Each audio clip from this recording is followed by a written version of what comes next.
much the second last session of Surah Al-Ahzab. And then inshallah, after this surah, we jump right into Al-Ma'idah. So the goal is by next week, we should probably need maybe no more than a half an hour to finish off with Al-Ahzab and then to introduce Surah Al-Ma'idah. I will try to at least do the first verse of Al-Ma'idah, but we'll see how it goes because the introduction is fairly long for that particular surah. Some of you asked, so I will mention this to you.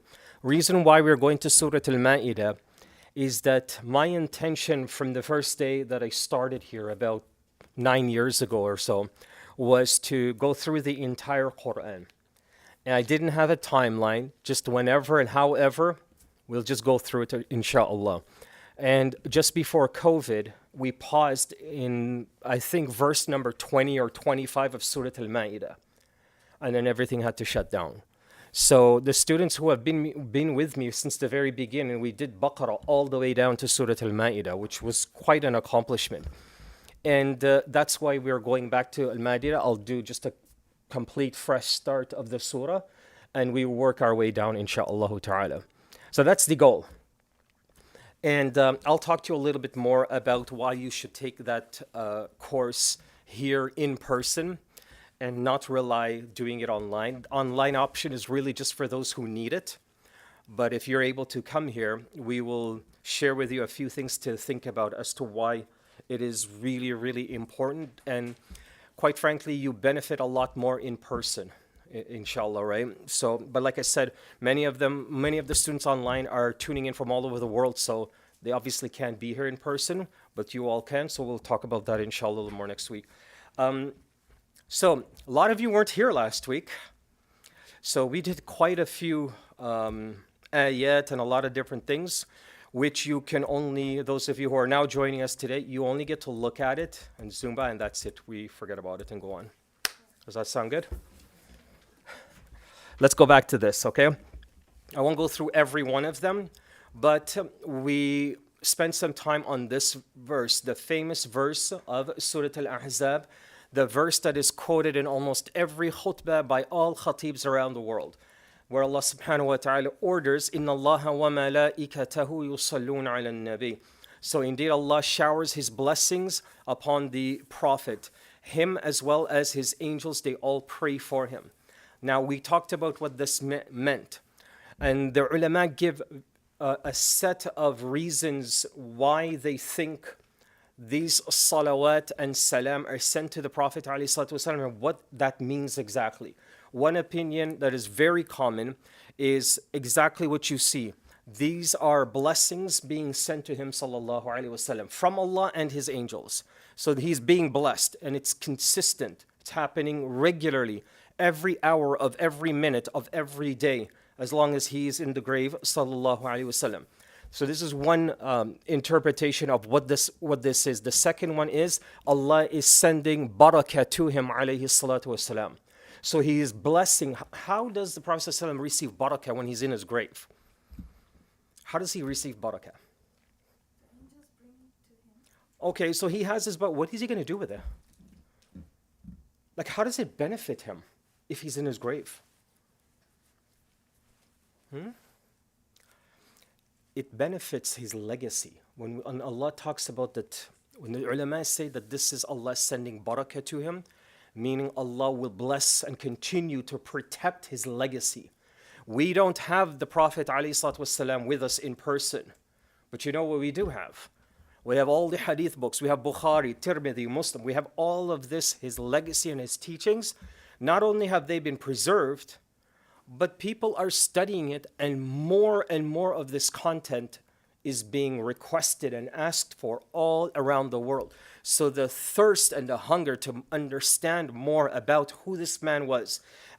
Years ago, at least maybe 20 plus years ago, Time magazine had they had an edition where they listed 20 of the most influential people in history.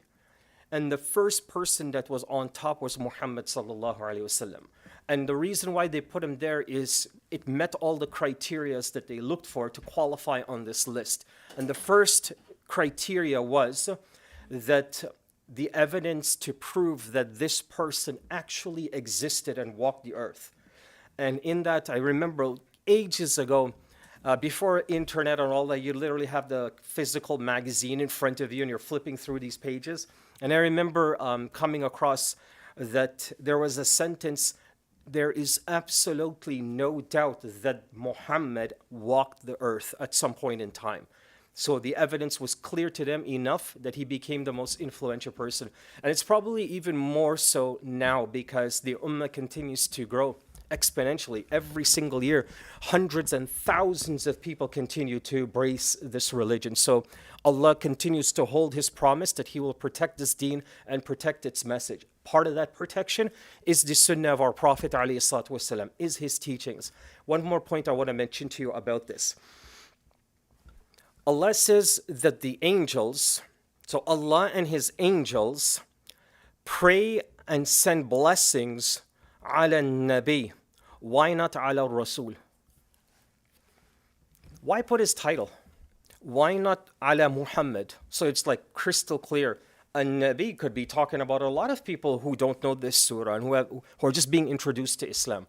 Why did Allah subhanahu wa ta'ala use the title an-nabi? What do you think? You see, these are things that you normally don't come across or even think about when you read this verse. You hear it all the time. Why would Allah subhanahu wa ta'ala put his title alone? The ulama, they say a number of different things. And the first is that remember what you say to send salah and salam to him. You have to know who he is, and knowing him is one thing, but respecting and honoring him is something else. And part of the respect you show to the Prophet ﷺ is you refer to his title. So you can call him An-Nabi, you can call him Rasulullah, just like his wives did. None of his wives, there doesn't exist a single narration that any of his wives called him Muhammad. There isn't a single narration that any of them referred to him as my husband. He was their husband. His name is Muhammad. But even his own wives called him Rasulullah or An-Nabi. So An-Nabi, the title, is a form of honor and respect. Secondly, there is only one prophet that you do this with. So it's common sense. You already know that the salah and the salam is only going to one prophet, and that is he, sallallahu alaihi wasallam.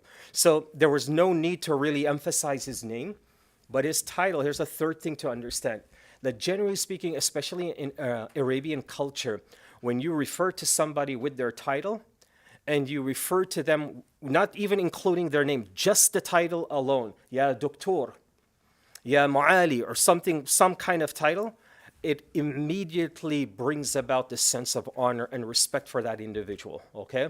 So even a little bit of the culture of how the Arabs speak and show respect to each other is captured by using this.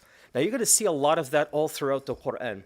And when we come across it, we're going to see a lot of things that Allah does in this, in not only in this surah, but in other surahs, where Allah will mention certain things that the Arabs would do, the culture back then would do. So Allah will talk about their routine, that they had caravans that they would travel with. Why tell us all of that? لإيلاف قريش إيلافهم رحلة الشتاء والصيف. So they had this caravan between the winters and summers, and they would use a specific path to travel and do business to get from one location to another. Why outline all of that? Like it's almost like a surah about just some sort of GPS location. And why give that? We recite that stuff in prayer. Then other surahs, Allah will talk about the favorite foods, the habits that they had. All of this connects us to something which Surah Al-Ma'idah will begin to highlight for us, okay? يصلون على النبي يا أيها الذين آمنوا صلوا عليه وسلموا تسليما. You notice that it's not يا أيها الناس. Allah says الذين آمنوا. You know what الذين آمنوا is now. So go back to the beginning. Allah is himself and his angels, they send upon the Prophet ﷺ barakah and blessings to preserve, protect, and spread and honor his legacy ﷺ. And the people of Iman, especially you, are ordered to continue this discipline. Sallu alayhi wa sallimu taslima. Okay? So you are ordered. And one point you should note is the reason why alladhina amanu is mentioned is this is a reflection of your iman. The more you send salah and salam to him, alayhi salatu wasalam, the more your iman continues to increase and Allah preserves and accepts your iman, which is what you're going to see now in the next 40 points. So, the limitless blessings of saying sallallahu alaihi wasallam or Allahumma salli ala Muhammad. Take a look at it. I mean, I'm not going to ask you to write this down. If you want to just snap a picture of it. A few students did that last week. Just snap a picture of it. All these slides are going to be given to you when the course is done next week, inshallah. You will be able to, the students who registered, you will be able to have this. So you can wait for it then, but if you want to just snap a pic real quick, because I'm going to just go through a few of them.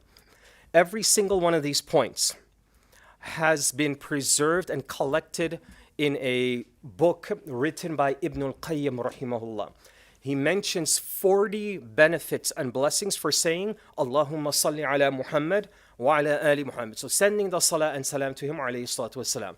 Number one, you fulfill a command of Allah. Conforming with Allah, sending blessing upon him. So it's not just any command, but specifically what Allah has ordered you to do. This is also in conformity with the angels. They're doing something honorable that Allah has commanded them to do. So the angels are doing it. You get to have the same equal honor. 10 blessings. This is based on a famous hadith. من صلى علي بها عشرة صلى الله من صلى علي بها واحدة صلى الله عليه بها عشرة. So whoever sends one salah or salam to me, then they receive in return 10 times those blessings. So every time you say Allahumma salli ala Muhammad just once, you get it back 10 times more that Allah also sends prayers and blessings to you just for saying that one sentence, right? What's the sunnah of Jum'ah day? Like right now, what's the sunnah when Jum'ah time enters? What is the sunnah discipline that you carry with all until tomorrow, all the way to Maghrib? Yeah, you send salah and salam to the Prophet ﷺ. More important than anything else. Dua is important, but this is more important. Quran is important. This is more important. You get more blessing, and the day of Jum'ah becomes more blessed for you, more barakah in it, by just repeating constantly as much as possible, Allahumma salli ala Muhammad wa ala ali Muhammad.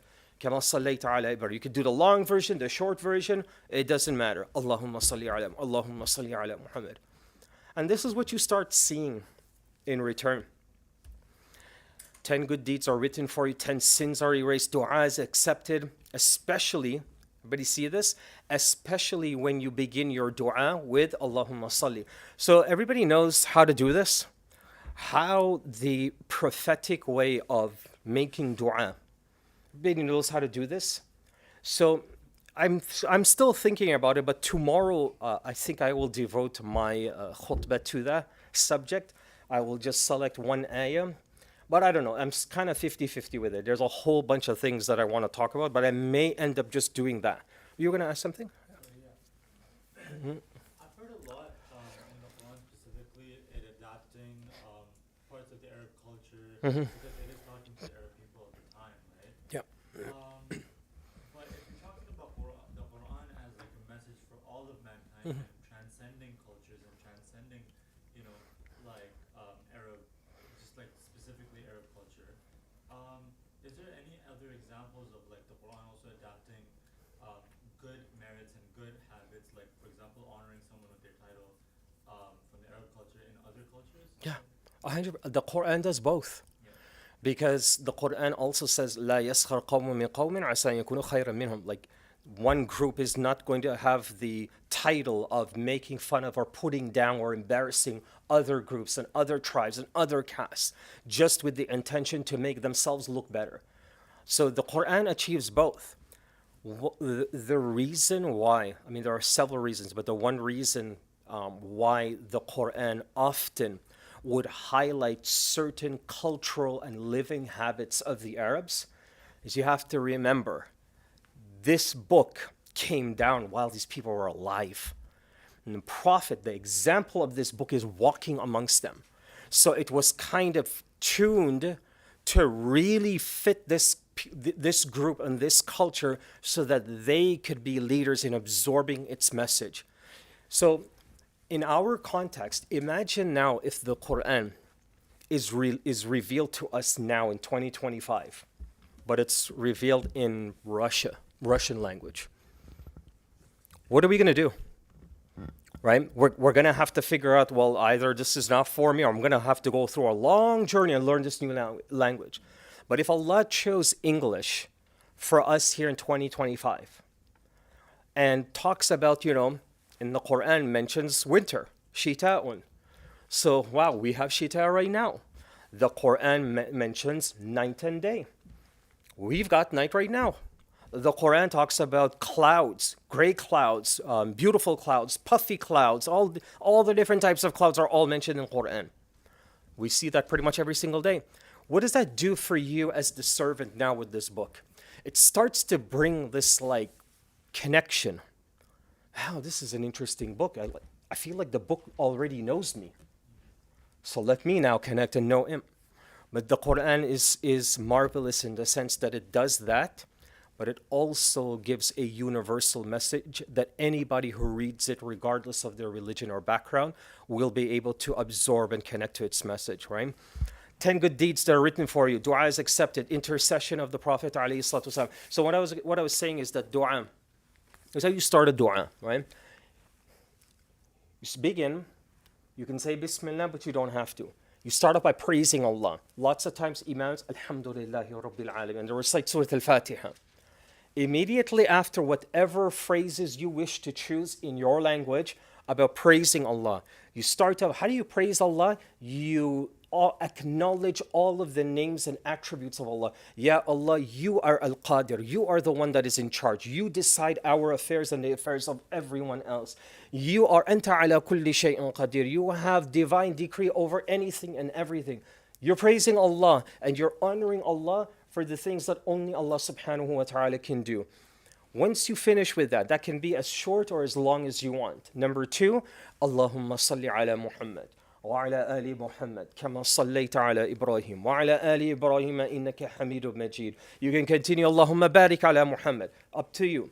So now you send the salah and salam to him, sallallahu alayhi wasallam. When you're done, number 3, you seek Allah's forgiveness at least 3 times. So astaghfirullah or Allahumma ghfirli, Ya Rabbi, anta al-ghafar faghfirli. You are the one, a source of forgiveness. You forgive all, so forgive me. And the ulama said to try to do this in odd numbers. So if it's 1, you can do that, but try to do it 3 because that was more common with the Prophet ﷺ as well as companions. They would seek his forgiveness. When you're done doing that, then you get into your dua. Okay? Now you get into whatever you want to ask for or praise Allah for and show gratitude to him. Okay? Point is that when you do that, that's another benefit that you get of learning the importance of saying salah and salam to him. Let's just take a look at closest to the Prophet ﷺ on the Day of Judgment, which is really, really big. Nothing really that I want to have. Yeah. So where in there would you send salams to also, like the Tabi'in, the Tabi'in, the Sahaba? What's the right? I mean, you can just say it in your language if you want to include that. So the Ahlul Bayt, so the household of the Prophet ﷺ, his beloved companions, and the 4 Khulafa al-Rashidin, Abu Bakr, Umar, Uthman, wa Ali. Like you can add all of that in your own words. It's not necessary. The thing, even sending salah and salam in your dua, technically your dua is still somewhat valid. But by adding this to your dua, you have almost guaranteed your dua to be heard and accepted by Allah subhanahu wa ta'ala.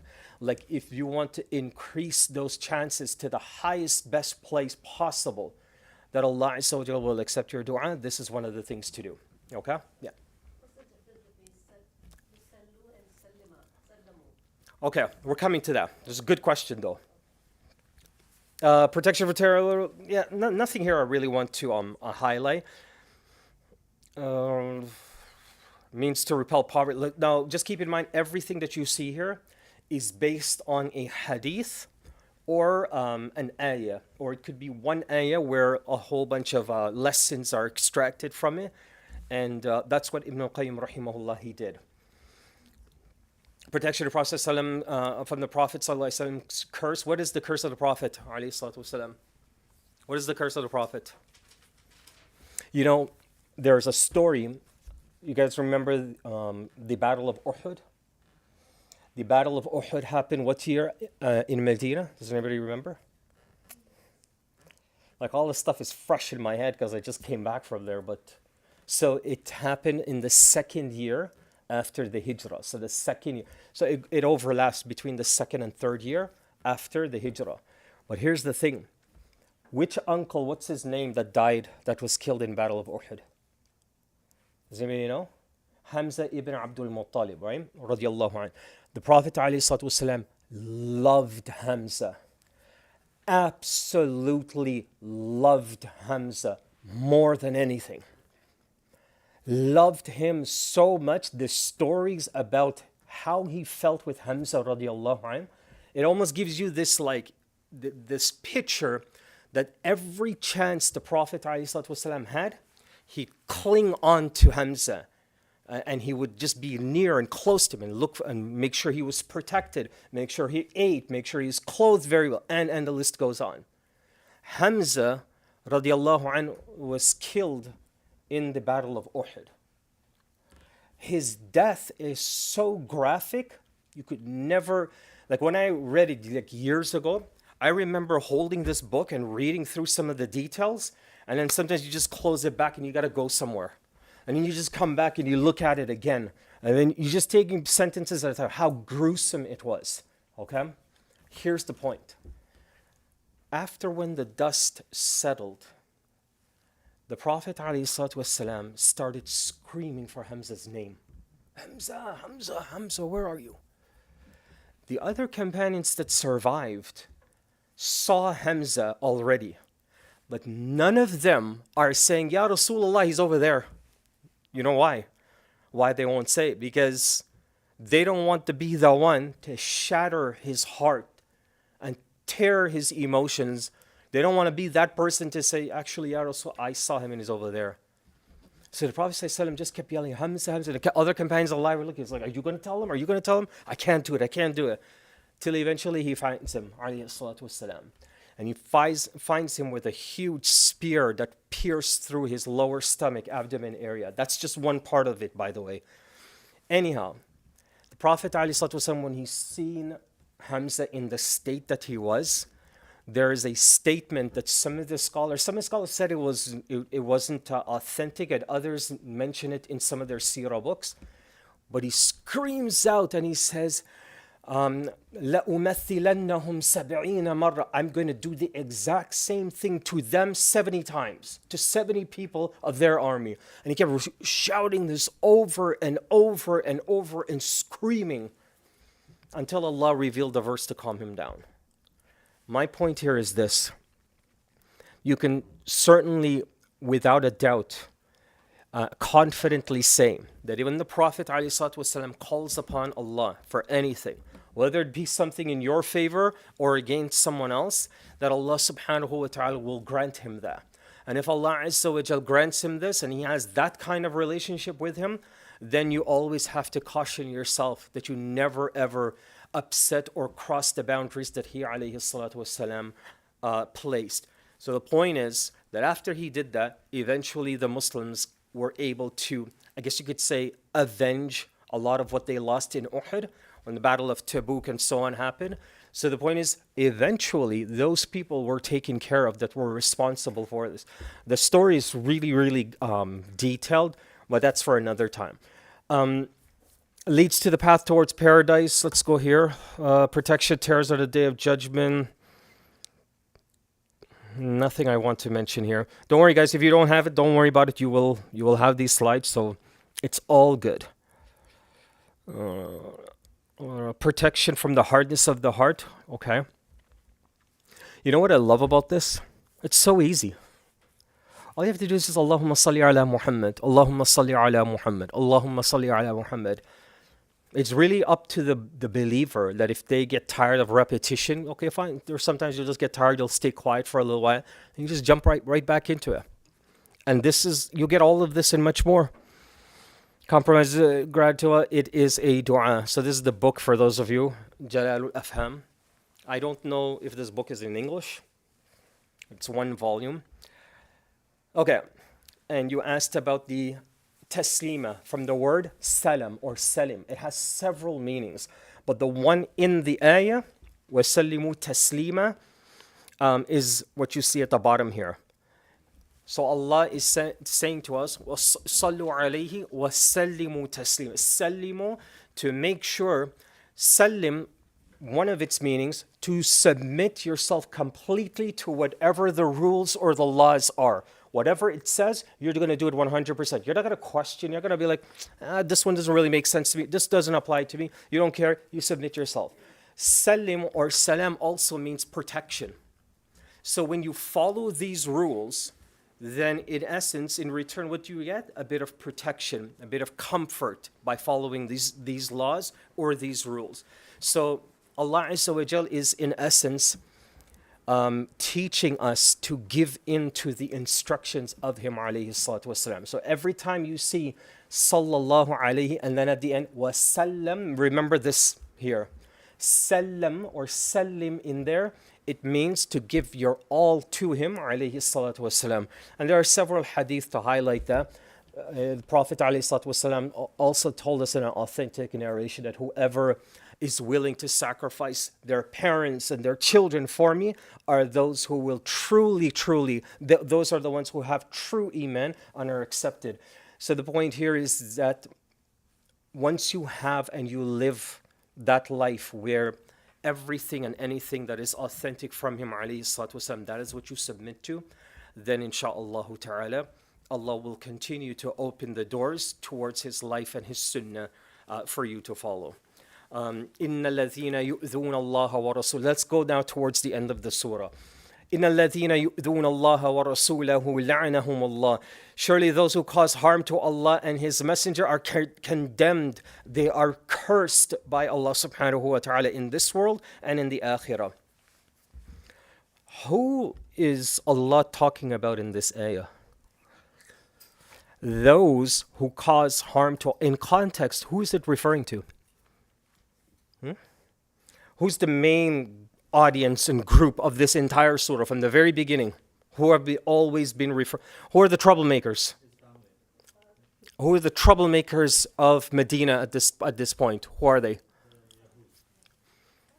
The hypocrites, right? The hypocrites.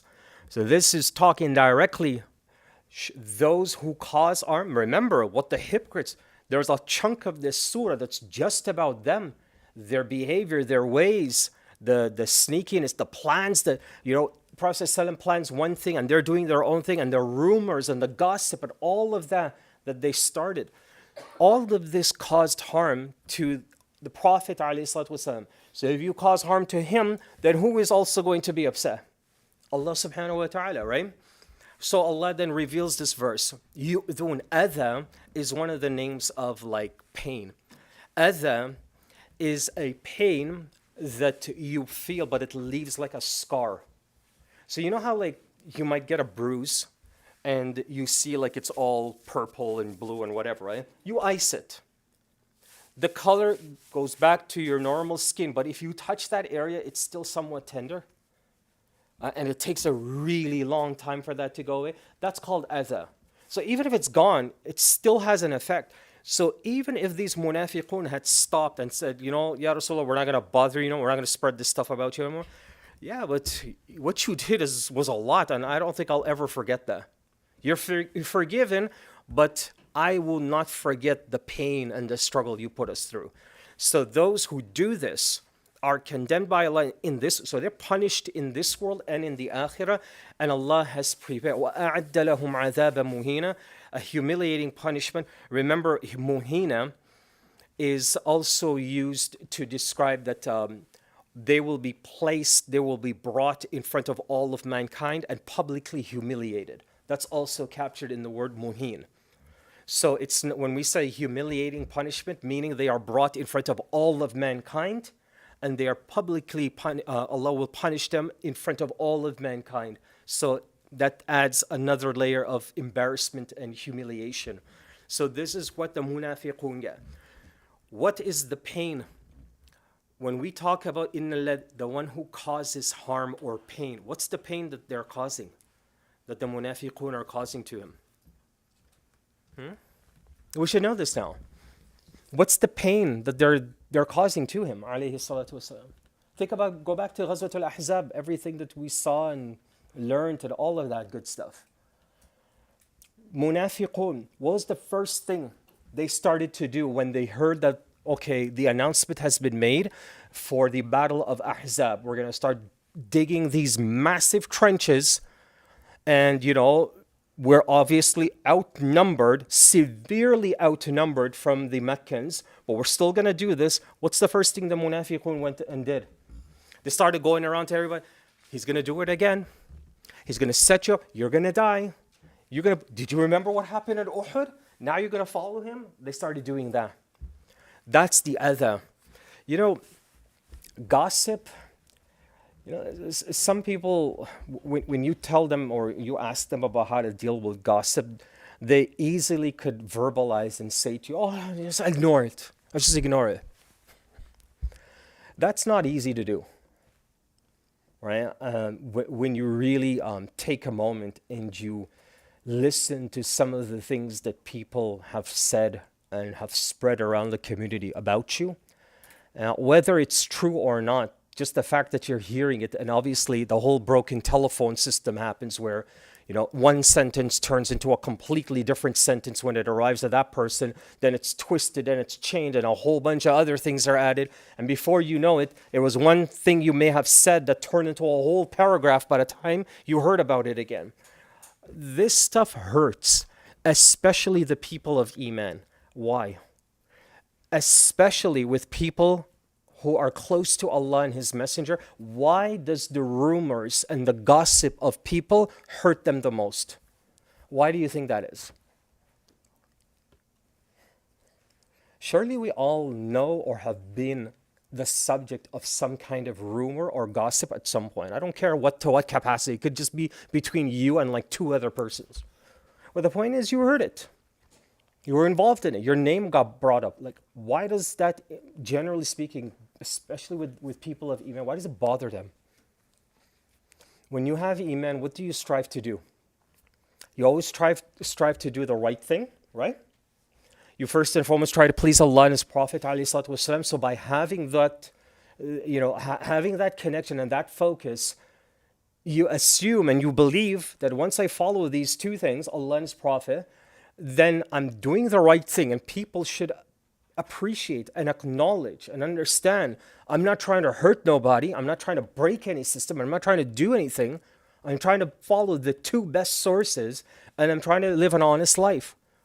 Still, people will tear you apart, your reputation, your name, just rip you into pieces. It still bothers you. It bothered the Prophet ﷺ. He used to lose sleep when he heard about some of the things people would be saying about him. It bothered him. Not the Prophet in him, but the human in him. So this verse, he needed this verse.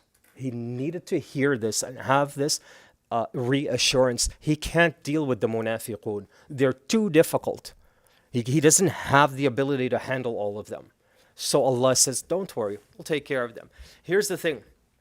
You really see this? La'na, la'nahumullah. You ever heard of la'natullah? It's the most common phrase that people use when they talk about the curse of Allah. So like usually people, when they mention Iblis's name, like Iblis, la'natullahi alayhi, may Allah curse him, right? This is what la'na is. La'na, by definition, is when the mercy of Allah subhanahu wa ta'ala has been separated or removed, not just for a temporary period or moment, but there's a lengthy distance between that individual and Allah's mercy. And how do you know this is happening? These are just some of the things that the scholars agree on. That the person, no matter what kind of status that they have, what kind of the amount of knowledge, what they can do and what they can see, and how incredibly and highly intelligent they may be, it doesn't make any difference. Everywhere they go, they're still degraded and disgraced and embarrassed and humiliated, everything. That is an extension of the cutoff of Allah subhanahu wa ta'ala's mercy to that person and Allah. So just keep that in mind, because la'na comes up quite a bit throughout the Quran, okay? وَالَّذِينَ يُؤْذُونَ الْمُؤْمِنِينَ وَالْمُؤْمِنَاتِ. So that was with the Prophet alayhi salatu wasalam, right? This was for the Prophet, Allah and His Prophet alayhi salatu wasalam. So look here now. This is the rest of us. وَالَّذِينَ يُؤْذُونَ الْمُؤْمِنِينَ وَالْمُؤْمِنَاتِ بِغَيْرِ مَا اكْتَسَبُوا فَقَدِ احْتَمَلُوا بُهْتَانًا وَإِثْمًا مُبِينًا. As for those who abuse believing men and women without just cause, just for no reason, they will definitely bear the guilt of their slander and blatant sin. What's the punishment of, lying and spreading gossip? What's the punishment for that? Good. So number one is there is a consistent punishment in the grave. What else? What happens to your good deeds if the person is involved with these kind of things?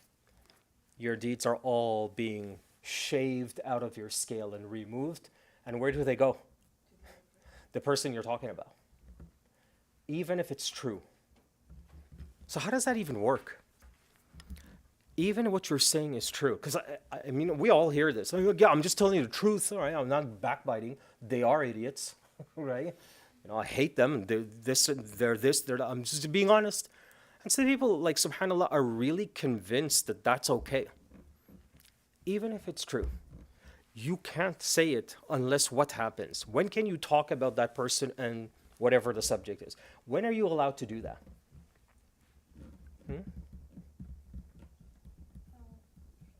Because the hadith says you cannot talk about them even if you're telling the truth. So when can you talk about them?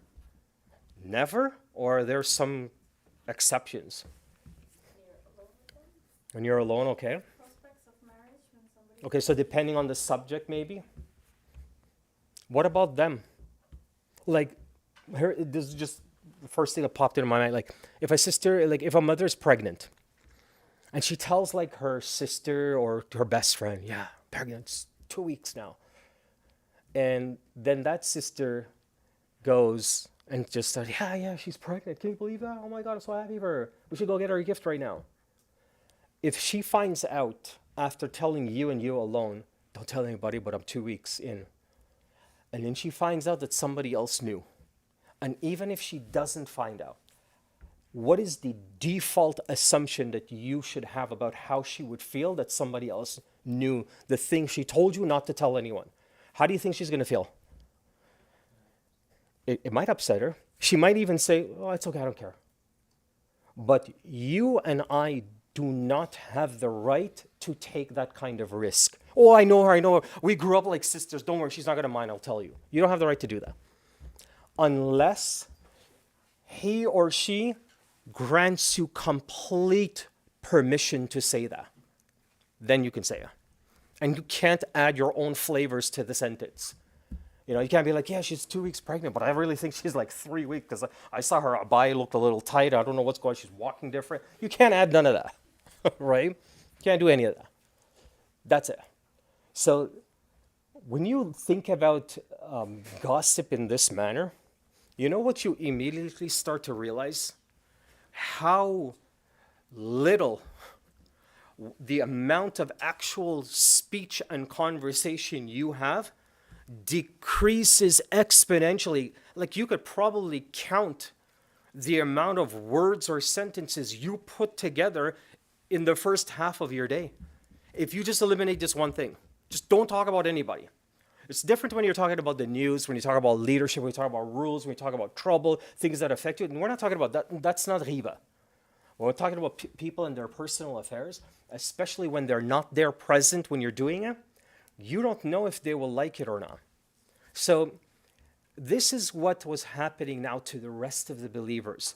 Those who were abusing all of the companions and the men and women amongst them who were there supporting the Prophet ﷺ during Ghazwatul Ahzab, they were also the subject of these munafiqun spreading all of this craziness. So they started calling all of his wives insane, delusional. How could they even come near him?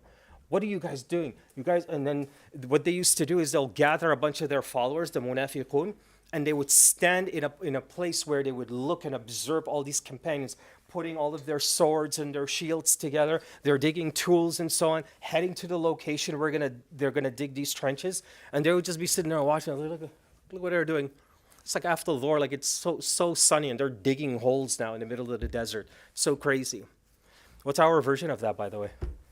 Do we have that kind of version where people look at those Muslims at summertime and be like, they're crazy. 45 degrees and she still has that on her head? What's wrong with these people? What kind of religion is that? We still get a bit of the criticism that they created. It still filters on us today. Oh my God, he has to go pray. Ew, he put his head on the floor. When you go for sajda, public place, you still get it. Still get those same effects of what the munafiqun did with him, alayhi salatu wasalam. We still taste a little bit of that. So the people who did that, who abused the believing men with unjustified, they will definitely bear the guilt of their slander and their open, blatant sin. They didn't do anything wrong. I put this here just because at the end of the day, did the believers do anything wrong? No, they just followed the instructions of the Messenger عليه الصلاة والسلام.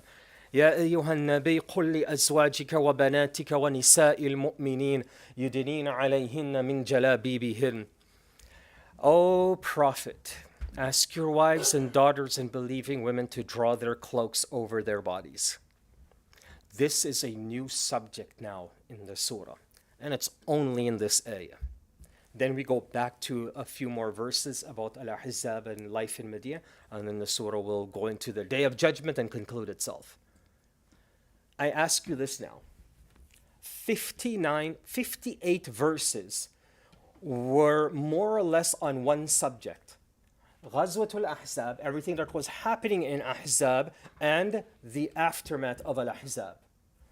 What in the world are we talking about right now? Now you're going to see a verse that has been used and abused in circles all over the world till this day. This is one of the verses that even non-Muslims will take and rip apart to show and attempt to expose anything false or oppressive against women in Islam. They'll use this. This is one of those verses. There is commentary on this verse that is endless online. Like I typed this verse in on Google just to have an idea what people have access to. My goodness, I came across at least maybe a dozen non-Muslim websites that have this verse on there. And they give their own like tafsir of what they think it is. And they have it there front page. And if you want to hear about oppression in Islam, then you go and click on that, then you see all of this. O Prophet. So we're going to just capture a few things about this verse, okay? This is now the 5th year in Medina. Okay, so this is just about a year or so after Ahzab. And what is the wisdom behind revealing this ayah so late? In total, it's been about 18 years now that Islam is here. So 13 years in Mecca, plus an additional 3 or so years, maybe a little bit more, give or take, right? So that's why I say, okay, let's keep it approximately somewhere around 18 years, okay? Could be 17 years, could be 16 years. Let's just keep it at that, right? Because there's about 6 or 7 different numbers that I came across. So khalas, right? Why did it take so long to get this verse? Because look at what it's talking about. Believing women, to draw their cloaks over their bodies. So this here, the women before this verse, they were wearing just regular clothing that wasn't loose, right? It would obviously reveal and show a lot of things, right? And some of the clothing and the garments that they have were also very thin and transparent, right? So these laws started to come down about how a woman should dress, pleasing in the sight of Allah and the Prophet alayhi salatu wasalam. The first instruction that came is to take the cloaks. What is this called? جلابيبهن يدنين عليهن من جلابيبهن. So they were going to take. So this first word is what you say. Yudnin comes from idna, to bring something close to something else. Daniel, trees will lower themselves. So this is one of the ways one of the things that Allah describes in Jannah is that there will be trees. And when you want to pick a fruit out of this tree, you don't have to climb the tree. The tree will come to you.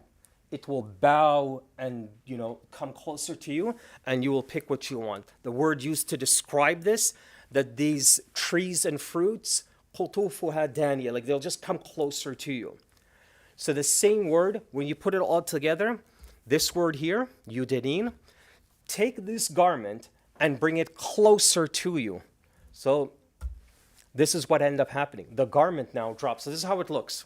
They were ordered to take one garment, one piece. It's not two or three, it's one long piece. Take it and put it over your head. And then the way you know you have a jilbab on, you fulfill this ayah, is that once you put this over your head and you let go of it, it falls down. This is how you know that you have fulfilled the laws of jilbab.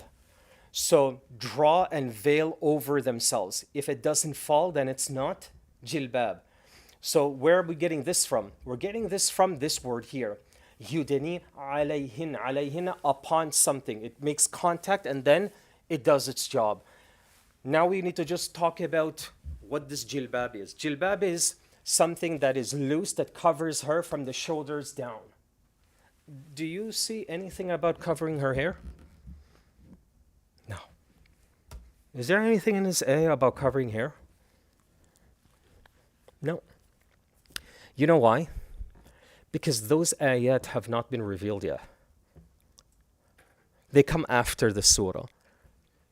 So that means then Allah revealed first that the women should wear looser clothing, but their hair was still out. That came afterwards.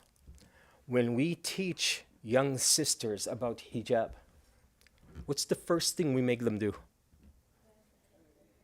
And then they could just be like in their tights or jeans and just go about their way, right? We did the opposite. The Quran starts off with building this image of modesty with the body first. And as a matter of fact, because of this ayah, because of this surah, I don't know, Allah knows, I don't know of a single opinion where the ulama advised the head covering first, then looser clothing. This is the only opinion that you will come across when you look at tafsir, that if you want to introduce this to yourself and to a family, you start off with loose clothing first. The hair will naturally come. So you know what I did one time? I was giving a lecture at University of Vancouver or something like that. I was in BC. Anyhow, this young lady, non-Muslim, she came up to after I did my presentation, I took some questions, she came up to me, and all she had on was a basketball jersey. Okay? Now you can imagine me. I'm dressed like this, so I'm like, go ahead, ma'am. What's your question? So I remember so well that back then I just had like a booklet, I was writing my notes, and I remember just kind of keeping myself like this. And then, subhanAllah, then, when we think that something isn't good for us, you have no idea. You just be sincere, do your job, and Allah will make things easy for you. Here I am thinking she's going to ask me something, and maybe she's going to need counseling, go on. I hope this is quick. She said, I've been trying, and I really want to become Muslim. But her parents, they're totally against it. But she's ready to come to Islam. 100%. So she's like, any advice for me how I can deal with this? So I said to her, look, why don't you do this? Get yourself some of the traditional outfits that you see some of these sisters wearing. As a matter of fact, I'll introduce you to some of them, and then let's get you some of those to start off with, and I want you to just pray 5 times a day. She's like, that's it? So yeah, and then email me once you get that routine going. About 3 months later, I get this email from her. And it's a picture, long email, beautiful email. And she puts a picture of herself with full hijab and abaya. Guess who's standing beside her? Her mother. With hijab and with the same proper clothes. And I remember in her first opening said, I understand what you did now. That by not overwhelming, I started with here first for obvious reasons, and then we can worry about, the hair afterwards. And I was convinced, and I still am till now, I am convinced that when a young sister tries to dress differently in accordance to Islamic law, they try and sincerely do that, their own nafs will lecture them every day, you got to take care of this too. Their own nafs will tell them that.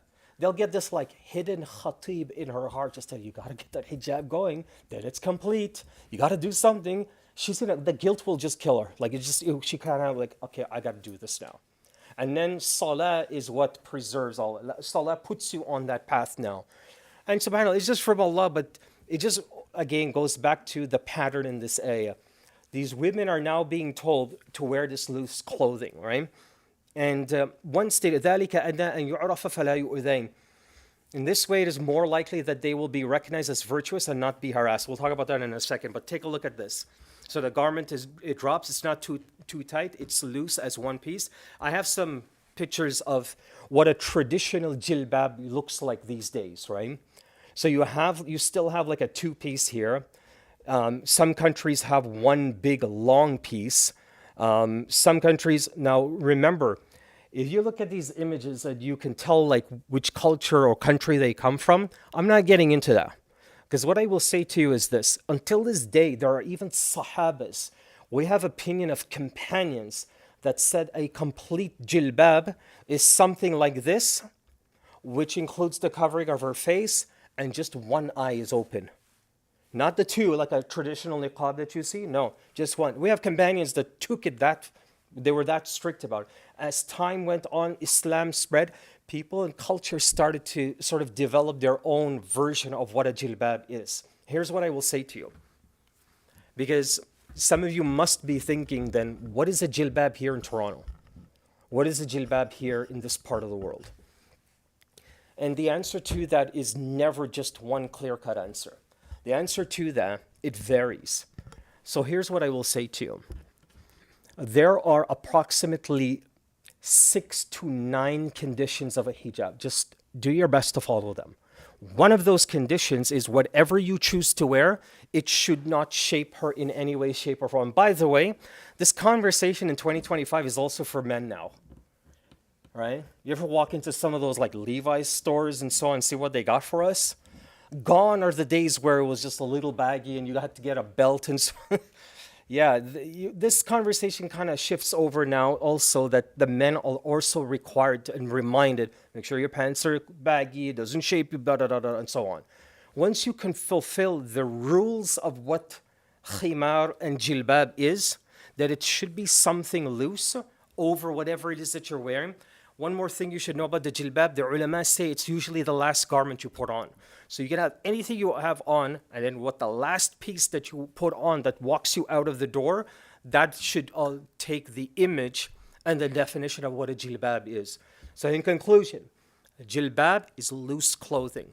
Whatever you choose to wear, you ensure that it does not shape that person in any way.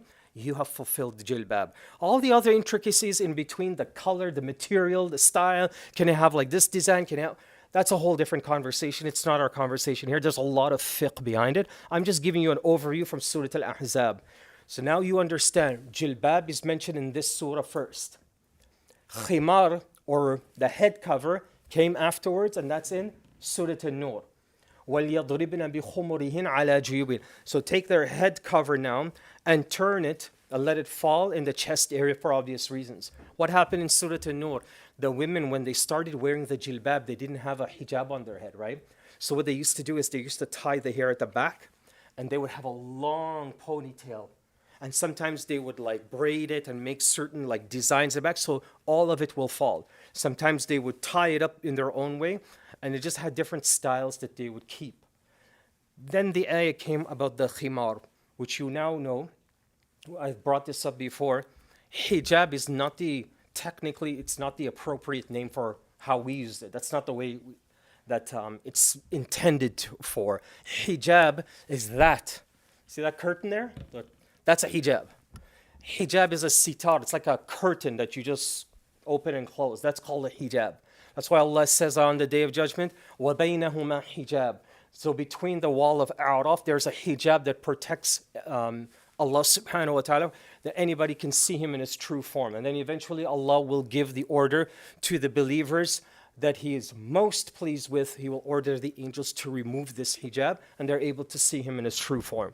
That's how hijab is used in the Quran. So when somebody says to you, especially like some of those like those ultra liberal type Muslims, yeah, there's no hijab for women in the Quran. You know what your response to that is? Yeah, you're absolutely right. There isn't. There isn't a single verse that tells us that you must wear hijab. Because it's not the word that's used. It says you must wear khimar. This is the word, which is more accurate and more precise. Khimar, literally a head cover. Khimar covers the entire head. You don't see her hair at all. That's khimar. The ulama differ, by the way. The ulama have a name for the headscarf if it goes over your eyebrows, if it goes above the eyebrow, and if it goes above the hairline. Each of them have a different name. The niqab is the one that you usually see. The ulama have different names. If the niqab is just beneath the nose, if the niqab is into the, if the niqab goes up to her eyes, and if the niqab covers, all of them have a different name. Right? So, point here is that this rule now is brought down to these women because in the midst of all of this craziness that they're dealing with all across Medina, what's the one thing you can't afford to lose? Repetition. Keep going. What about your reputation? What is your reputation? What's the label that you carry? Despite do you see what it's like out there for Muslims? It's not getting better. It's not getting better. We're gonna go through perhaps some real tough times, it seems. What's the one thing Allah, with all of this, popped this ayah in number 59, literally almost at the end of the surah, after all battle and war just took place. Let me talk to you a little bit about your hijab and how you should dress. Why did Allah subhanahu wa ta'ala do that? Because what happens when Muslims, people in general, when they find themselves in intense situations, what ends up happening? They get lost. They get pulled in. People who get involved in like activism and so on, they get pulled in. Then they're required to compromise certain aspects of their religion.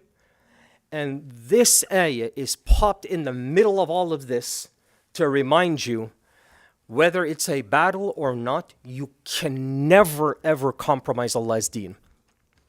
That's the whole point. If you want to get into the political arena of things and get involved, yeah, they're going to pressure you, they're going to pull you in different directions and say, listen, that scarf, it's not allowed here, or that color, you can't do that, or yeah, we can pray, but just not over here. We'll designate a spot for you across the road in that other place. Yeah, it might be a little inconvenient for some people, like, well, I'm not going to do that, so you know what, I'll just pray at home. So he gets home at like 9 p.m. and he starts with Dhuhr, Asr, Maghrib, just shoot it out all one time. This is why this ayah is here. It's an indirect reminder. Whether you win the battle or you lose it, this is one battle you can never lose. Is don't compromise the instructions Allah gives you. So this might look like an odd thing to talk about right now in Surah Al-Ahzaab, but it's certainly, without a doubt, incredibly important and relevant. Yeah. Can we also say there's a link between this ayah and the last two before it? Mm-hmm. We talked about rumor, we talked about how that makes people feel. Yeah. We talked about how hurtful it can be and how it can spread like wildfire. What is one way to quell and like destroy rumors for women specifically in this case is the khimar, right? Like to cover up so that people have nothing of substance to talk about it. Perhaps, and you know, along on that point, it's alluded to in this ayah, فَلَا يُؤْذَيْنَ. So if you fulfill everything in this ayah, then look, it will be more likely that they will be recognized as pious and virtuous women and not be harassed all the time. This was a problem. They were being harassed. They were being whistled at, called out. There were, you know, guys before they became Muslim just checking them out and bothering them. And because this garment, it literally extinguished all of that. Go on YouTube when you get some time. And there are thousands of videos of people doing like these social experiments where a girl will walk down a sidewalk in the middle of a crowd. She'll have like jeans and a t-shirt on, and every other guy is just whistling, going crazy at her. The same girl will put on a full abaya and hijab, walk down the exact same crowd. Not a single person even watches her. So you can see this, like it's been trialed and tested, right? So perhaps this is also part of the importance of this instruction for them. وَكَانَ اللَّهُ غَفُورًا رَحِيمًا.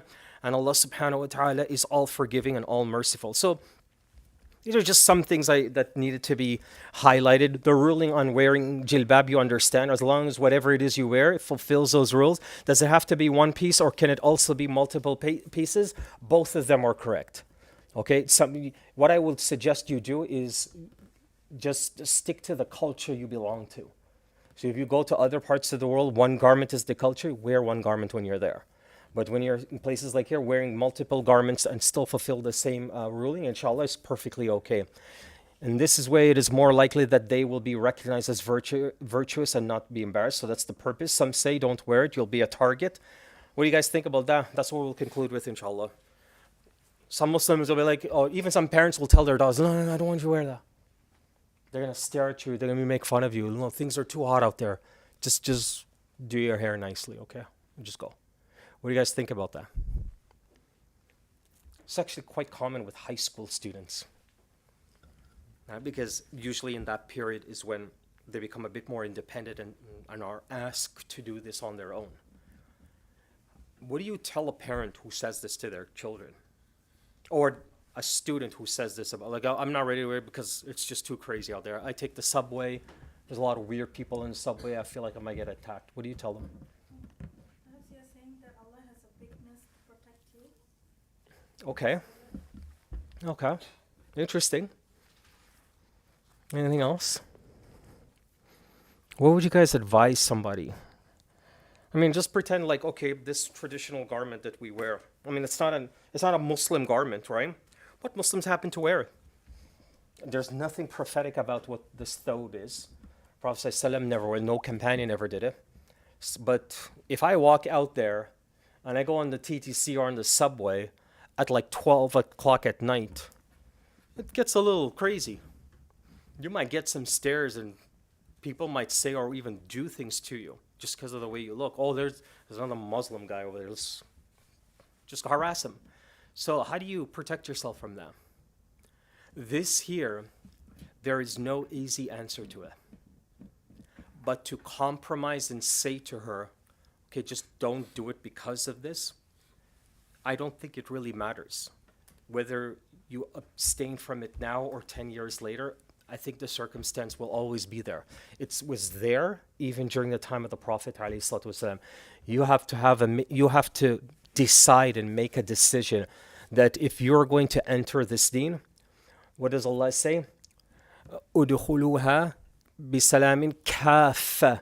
Enter this religion wholeheartedly and completely, fully. Don't just put like one toe in and then the other four are still out. One leg in, the other, no. And then, insha'Allah ta'ala, with your intention, bi'idhnillah, leave the rest to Allah subhanahu wa ta'ala, okay?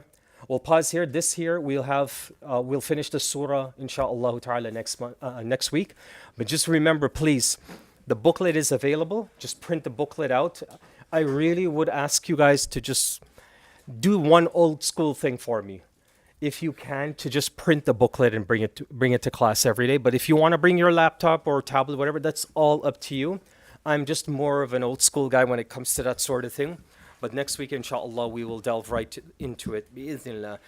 Okay, guys. وآخر دعوانا أن الحمد لله رب العالمين والسلام